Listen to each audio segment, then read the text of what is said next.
What is going on, our guys, gals, non-binary pals? Welcome back to another super exciting episode of Nerd Explosion. I will be your host today, and I'm joined, as always, by my lovely co-host. Say hi, lovely co-host. Hello, it's me, King Shut of Fuck Mountain. Okay. It's Yule season! Yay. A merry and blessed Yule to you all. Bah humbug. It's the most wonderful time of the year. Bah humbug. It's cold and snowy, and everything's all beautiful and Christmassy. I say, yet again, with my whole chest, a bah humbug. Yeah, because you're fucking a Scrooge-ass bitch. It's not that I don't like winter, I just don't like, severe snow or the fucking bite you in the ass cold. See, and I love all of it. I'm here for it. You want to know what I did today? Other than stay inside and not freeze your ass off like I did? Yeah, I cleaned, and then I changed our air plugins, so our plugins are now fur and evergreen and fur. And then I lit some candles. I made it smell all Christmassy and delicious. I had my diffusers going, and I sat here all snuggled up under my heat blanket, and I read a book. That sounds like a productive day. It was lovely. Meanwhile, I froze my ass off. Yeah, 'cause you're a bitch. Okay. I didn't know we were hurting feelings here. Well, you wanted to come at my Yuletide joy with being a fucking Grinch. Like I said, I don't hate Christmas. I just hate the cold. Speaking of Grinches, that's an epic segue into my topic this week. Oh, by the way, if you couldn't tell, the theme for this month is like winter and Christmas and all that, because it's December, obviously. Anyway. Today, we are going to talk about some of my favorite Christmas monsters. Oh, so I totally did not prepare. So here's the thing. I did not prepare correctly for this episode then. I wanted to start with like different Christmas traditions around the world, because there's one specifically that I love that is popular in Scandinavia somewhere. I'm not totally sure, but it's called Puffin Night. And basically like all these puffins fall out of trees and then little kids go collect them. Oh, I think I may have heard of that. But then I started thinking about it, and I was like, what's more fun than Christmas traditions from around the world? Christmas monsters from around the world. So I'm just going to go over 3 or 4 of my favorite ones. Technically 3, because 2 of them are like kind of related. Care to venture a guess as to who they are? I have no idea. Okay, well, I am going to be going over a very brief description of Belsnickel from German folklore. Krampus. Krampus I have heard of. Gryla. Is that a charcoal Gryla or a propane Gryla? Gryla is a giantess. Torbeck is interested. She has a husband. Just because there's a goalie doesn't mean you can't score. And the Yule lads. The Yule lads? The Yule lads are my favorite creatures. What is it? Probably of all time. The Yule lads sounds like a Christmas-themed bunch of British douchebags. I might with the Yule lads. They're Icelandic, but also yes. I might with the Yule lads. Have a Merry Christmas in it. So we're going to start with Belsnickel. Belsnickel? Okay. Belsnickel. Okay. Tell me about these things. Okay, so Belsnickel. Let me get back to my page here. Like I said, this is just going to be like a brief overview of these creatures. If you want us to go more in depth about these creatures, let us know. And by us, I mean we, because I'm all about this shit. Belsnickel is an angry-looking man in fur, the opposite of Santa, really. An angry-looking man in fur. Yes, that comes to visit children in the days leading up to Christmas. He has a bag of sweets and nuts in one hand and a wooden switch in the other. Throwing the sweets on the floor, he would whip the children who grab them. Already I'm into it. So it's like, hey kids, you want some candy? Oh, thanks, mister. Well, by the way, Belsnickel is the most German thing I have ever heard, I think. Oh yeah, kids, did you hear the legend of the Belsnickel? I went Swedish there. Yeah, a little bit.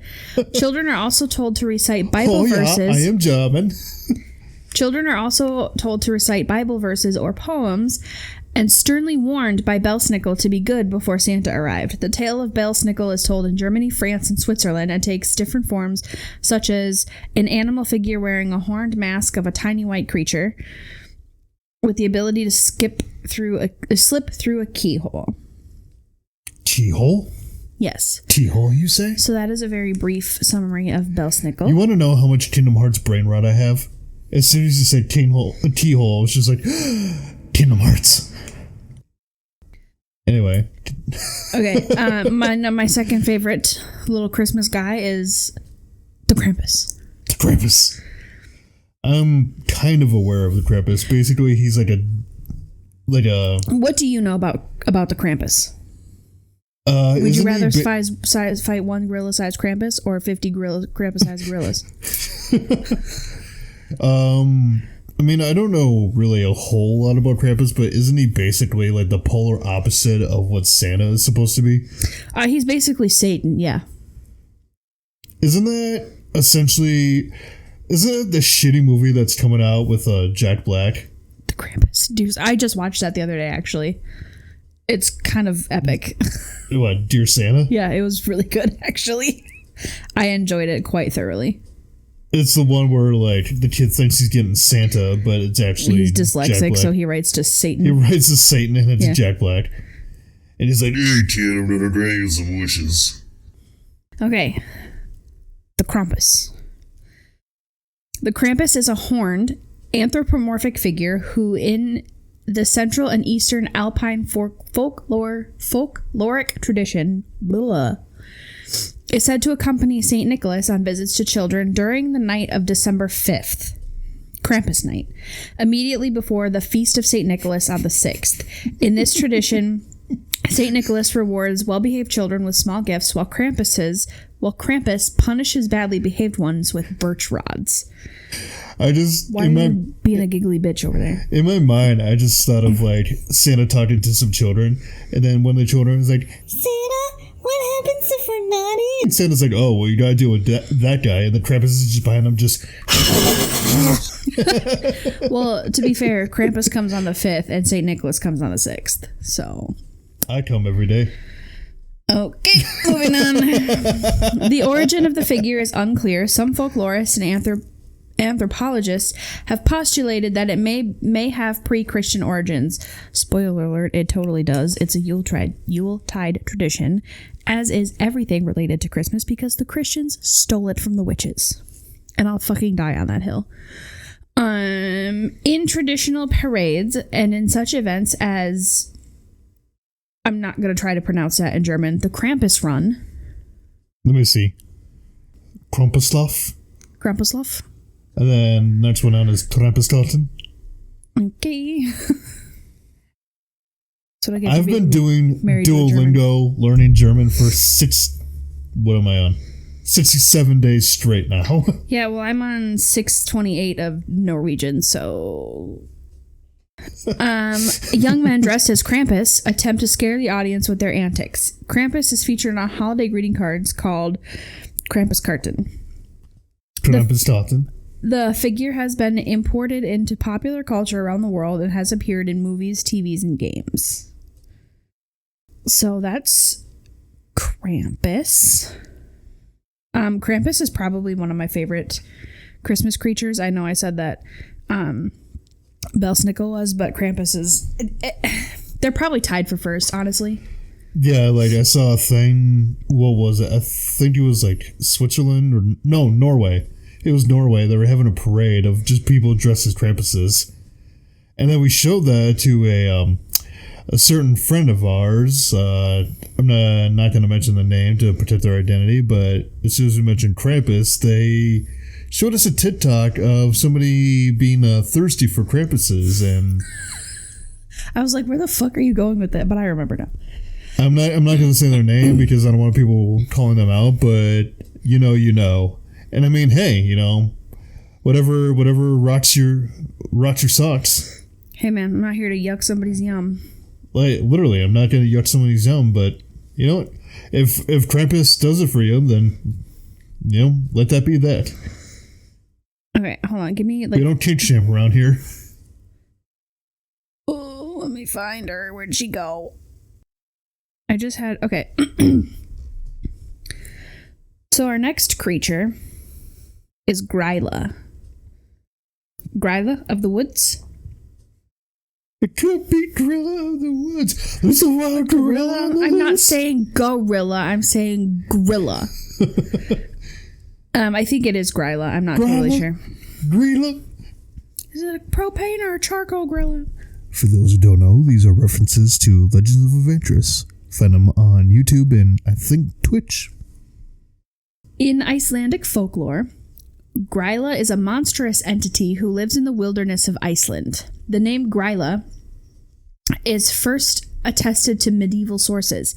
However, the earliest ambiguous references to Gryla's gender and her association with the Christmas date only from the 17th century. In 17th century poems about Gryla, she is generally represented as a hideous and greedy troll-like crone, who wanders between human settlements and demands charity from those she encounters, often asking for naughty children. Modern depictions of Gryla tend to focus more strongly on her role as the mother of the Yule lads. Today, the most monstrous aspects of her character and appearance, such as her appetite for children, are generally toned down for younger audiences. Gryla is closely associated with Christmas folklore and younger traditions. The oldest extant source connecting Gryla with Christmas is a poem that was likely co-composed by you know what? I'm not going to try to pronounce these Icelandic names. Anyway, the poem was dated 1638 to 1644. Several years after this, in 1648 to 1649, the Reverend composed a poem.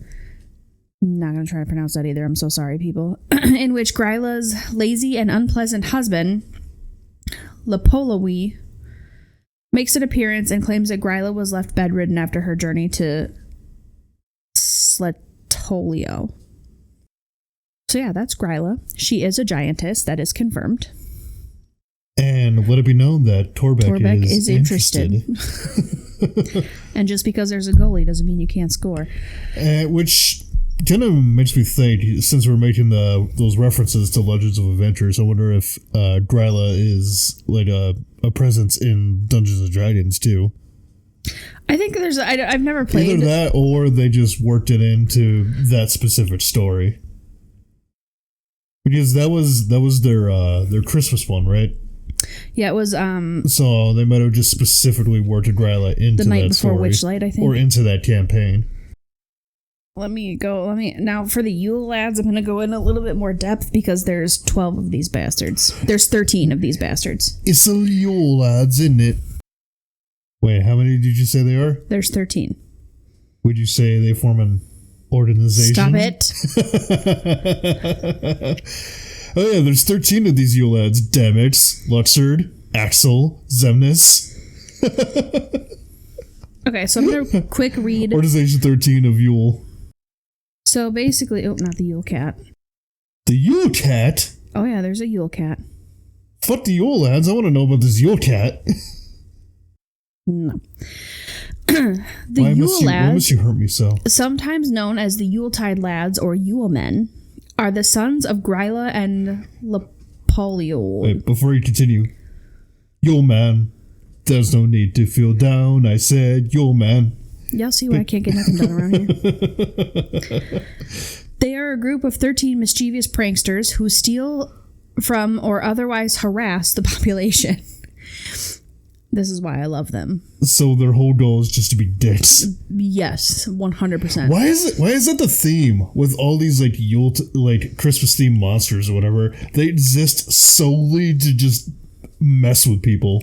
They are the physical embodiment of fuck around and find out. Public. They arrive one by one over 13 nights, leading over the 13 nights leading to Christmas or Yule. They leave small gifts and shoes that children place on windowsills, although a disobedient child will instead find a rotten potato in their shoe. Much like their mother, the Yule lads were originally portrayed by Jean Arnason, not as gift givers, but as kidnappers of children who misbehave during the Christmas season, along with their usual prankster activities. In modern times, the Yule lads have also been depicted in more of a benevolent role compared to Santa Claus or other related figures. I'm just imagining, like, oh, you're misbehaving. Or wait, no, I gotta do my troll voice. You're misbehaving during Christmas? To the mines with you! To the mines with you. To the mines! They are generally portrayed as wearing late medieval Icelandic clothing, but are sometimes shown in costume traditionally worn by Santa Claus, especially at children's events. Each Yule lad arrives individually and stays for a visit of 13 days starting December 12th. Once the first Yule lad departs on Christmas Day, the rest follow suit each day through January 6th. Maybe it was them that stormed the Capitol. I've had like 2 cups of coffee today, so I have no idea what I'm talking about. All right, are you ready? I'm off my fucking rocker today. Are you ready to meet our 13 canonical Yule lads with their associated dates? Go ahead. Okay. I am not going to even try to pronounce these Icelandic names. So I'm just going to You want to meet out these lads? I'm not going to say their names. So I'm just going to read their English translation. Okay. So we have Sheepcoat Claude. Sheepcoat Claude. He harasses sheep, but is impaired by stiff peg legs. And he arrives the 12th of December. Why am I immediately imagining just a sheep running away and just this little guy just like dum dum dum dum. Yeah, that's exactly what it is. Our second Yule lad is Gollyguk. That one I've heard. That name sounds familiar. He hides in gullies, waiting for an opportunity to sneak into the cowshed and steal milk. And he arrives the 13th of December. Do you remember the John Mulaney joke? Or I think he was making a reference to the fact that people would be like, oh, why buy the, when you get married or whatever, people are like, oh, why buy the cow when you get the milk for free? Yeah. And he's just like, did it go back to some Dutch tradition of some guy sneaking on a farm? He's like, ha ha ha, I take your milk. I take your milk. Yeah, that would be like, hey, Gollygok. Okay, so our third Yule lad is Stubby. Stubby? Threatening. Is abnormally short and steals pans for the food baked to the bottoms and brims. He comes on the 14th of December. That's his whole thing. He steals pants. He's short and he steals pants. Yep. Our next Yule lad is Spoon Licker. Wait. Let me guess. He licks spoons. He steals wooden spoons being used for cooking. He is extremely thin from malnutrition, and you can see him on the 15th of December. Our next Yule lad is Pot Scraper. Does he steal pots? He does. He steals pots to scrape out the leftovers, and you can find him on December 16th. Oh, poor little guy's just hungry. Our next Yule lad is Bowl Licker. Let me guess, he steals bowls? He hides under beds awaiting the wooden food bowls to be placed on the floor. And you can find him on December 17th. Okay, I'm going to get on a soapbox here for a second. Why did we as a society stop using wooden bowls? Probably harder to clean. I mean, I don't know. Something about eating out of a wooden bowl just seems so, like, rustic. Like, you should be sitting, like, on the side of a cliff, just, like, enjoying a soup, and you're like, about 2 days' time to Mordor. Anyway, continue. I have no idea what I'm talking about. On the 18th of December, you can meet Door Slammer. Let me guess, he slams doors. Who enjoys slamming doors, especially during the night, waking up the household. Oh, that must be who lives above us. Correct. And following him on the 19th is Skyra Gobbler. I'm going to need you to run that by me one more again. Skyer. Styer. Gobbler. Gobbler. has a great affinity for Skyr, a regional style of yogurt. These are getting less and less threatening as you describe them. On the 20th of December, you'll find my second favorite Yule lad, Sausage Swiper, who hides in the rafters and snatches sausages that are being smoked. A true menace. A true menace to society, this Yule lad. God. Can you imagine just like getting your sausage swiped and you're just like, come on, man. I have a theory that the Yule lads are actually just fairies in disguise. On the 21st of December, you'll find my favorite Yule lad, Window Peeper. Alright, I said these were less threatening as you described them, but with a name like Window Peeper, that's like Chris Hansen level of threatening. A snoop who looks through windows in search of things to steal. On the 22nd of December, you will meet Doorway Sniffer. Please describe to me in great detail what Doorway Sniffer is. He has an abnormally large nose and an acute sense of smell, which he uses to locate leaf bread. I imagine just a little troll guy going up to different doors and just... Yeah. On the 23rd of December, Christmas Eve, if you will, Eve. Meat Hook, who simply uses a hook to steal meat. And on Christmas Eve, you will meet Candle Beggar, who follows children to steal their precious candles made of towel and thus are edible. What a fucking dick. Literally stealing food from children. Prior to the popularization of the 13 Yule lads, regional lore offered variations of their mythos.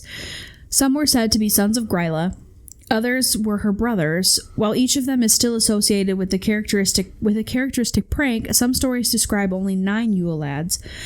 Most of the obscure Yule lads fall into 3 groups: those who steal food, those who like to play tricks or harass, and those who seem to be a delusion from nature. For example, the Gollygawk, who just hides in gullies. A folk tale particular to eastern Iceland describes the Yule lads originating from the ocean rather than the mountains. One rare nursery rhyme mentions 2 female Yule pranksters who steal melted fat by stuffing up their noses and putting it in socks. And those are the Yule lads. Oh, dear God. Do you want me to go over the Yule cat? No.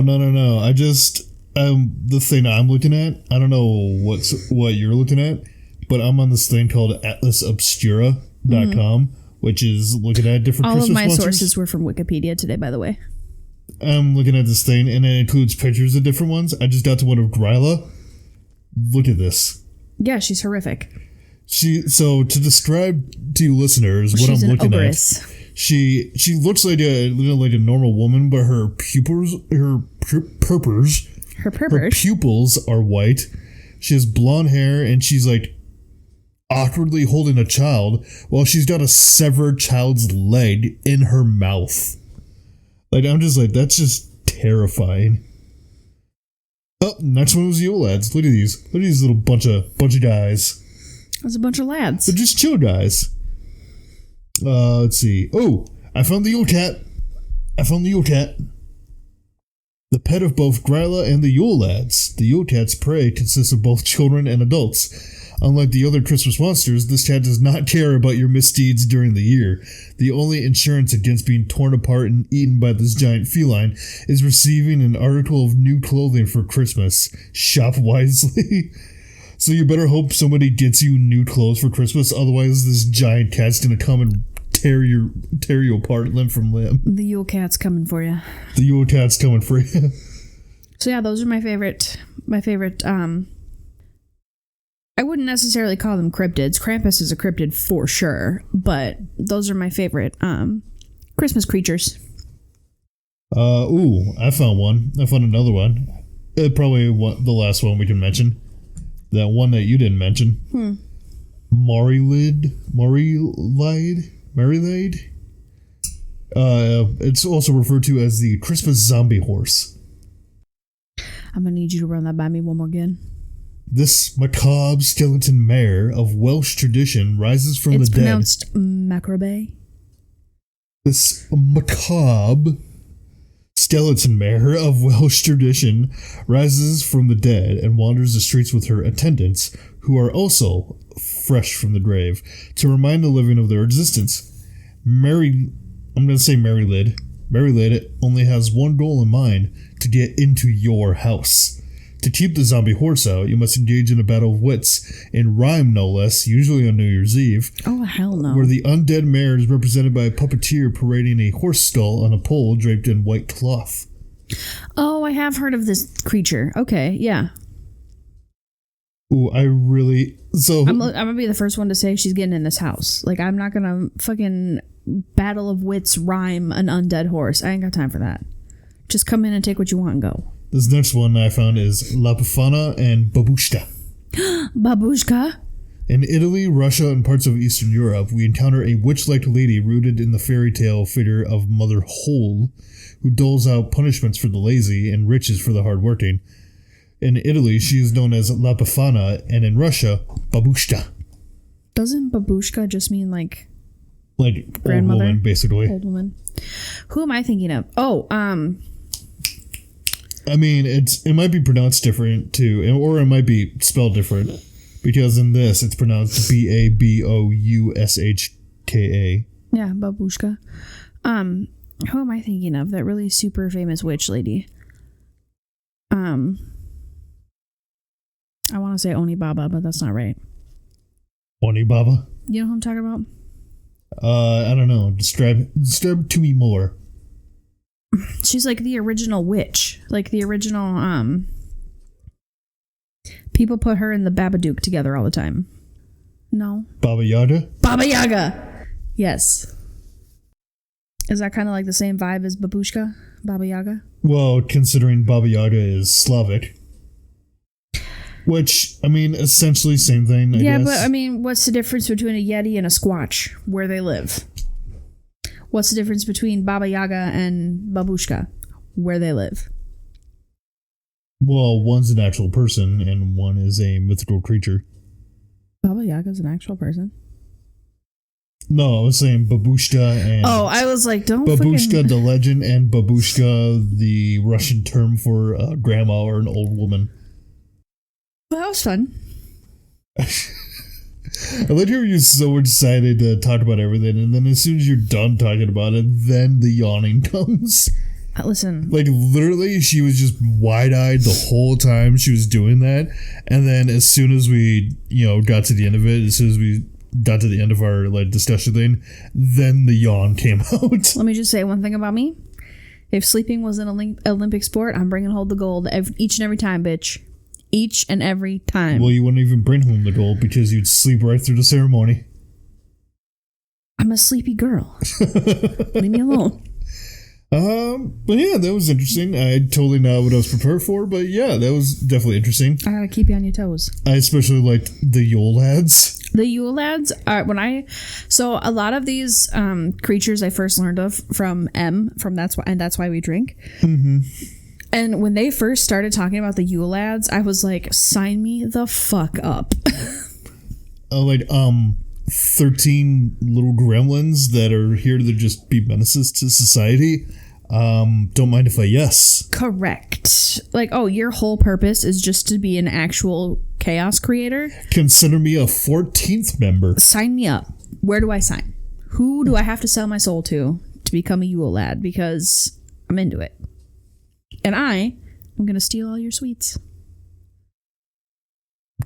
Good luck trying to get my sweets. I'm coming for your sweets. You're going to lose a hand before you get my sweets. We'll see about that. Oh, yeah. I tell you every single year how easy it would be to poison you because I just hand you stuff and I'm like, here, eat this. And you're like, okay. And you pop it down your gullet. Hey, life's too short. Here, try this. Here, drink this. Here, eat this. And he's like, okay. Listen, I had a pie the other day. It was like a triple berry pie. And I didn't know it was triple berry until I ate it. And I was like, you know what? If this is how I go out, then fucking divine intervention. Death by pie. Death by pie. And that's how it was meant to be. I don't want to to be a 30-year-old widow and have to tell people, yeah, my husband died because he ate a pie. Hey, at least you have a conversation starter every time you meet someone. Be like, hi, I'm Caitlin. My husband died eating pie. My husband died eating a pie. A triple berry pie.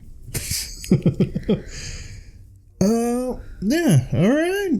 Well, that's all you had for Christmas monsters? Well, there's a bunch of Christmas monsters. I just went over my favorites. Oh, okay.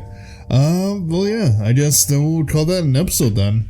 Like I said, I thoroughly enjoyed that. Thank you for taking me on this ride through Yuletide shenanigans. You're welcome. I could easily spend an hour on each of these creatures. I just didn't feel like devoting 4 hours of my life to this tonight. I just gotta think of something we can do next week, and that'll be something for me to think on and you to not worry about until you have to listen to the next episode. Hell yeah, Batman. But I suppose with that being said, I hope you guys enjoyed this episode. I hope you guys stay warm out there, because here in Minnesota it's goddamn freezing outside. It's delightful. Don't let him lie to you. It was like 23 degrees with the wind making it feel like -2. It was a high of 35 with a low of 7, actually. Put some respect on it. Yeah, but the wind. And it's 12 degrees currently. The wind. Do you ever think the wind? Do you ever think the wind is trying to tell us stuff and we just don't understand what it's saying? Anyway, I've been Cameron. I just want you to stop saying weird shit. I've been Kate. And as always, we'll see you in the next one.